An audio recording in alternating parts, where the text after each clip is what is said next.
Prins Kikker, dat is een webwinkel en die verkoopt educatief watersgoed aan school, aan kinderopvang en op Benneduivenbouwen. Dus het is alleen watersgoed waar je iets van leert, in de breedste zin van het woord.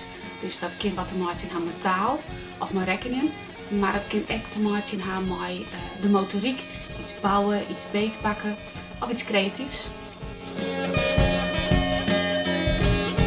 Nou, de doelgroep van Prins Kikker binnen Ben in de leeftijdscategorie tussen de 3 en 12 jaar. Ben houden van badje en Prins Kikker denkt dat badzien zo nou en dan wel nog wat stimuleerd worden kan.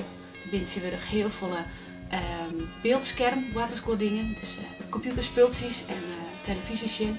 En Prins Kikker vindt dat het echt wel goed is dat Ben dingen beetpakken en zelf dingen uitvinden.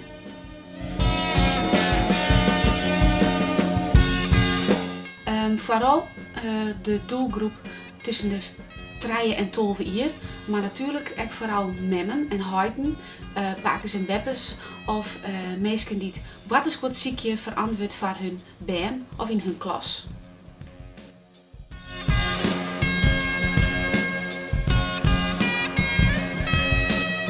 Nou, ik hoop dat het een gezellig evenement wordt voor hele gezinnen.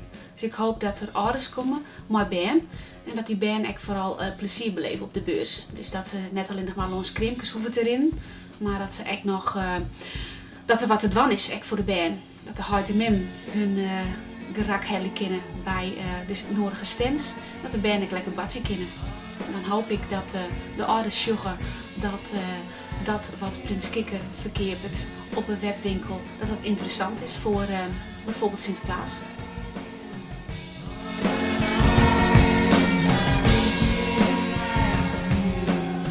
Nou, de H&M-bus is voor mij slagen als ik een bepaalde omzet heb. Als ik een aantal afspraken, maar bijvoorbeeld squam of BSO's krijg. Maar vooral ook dat de naam Prins Kikker bekendheid krijgt in Friesland en wat mij betreft nog boeten.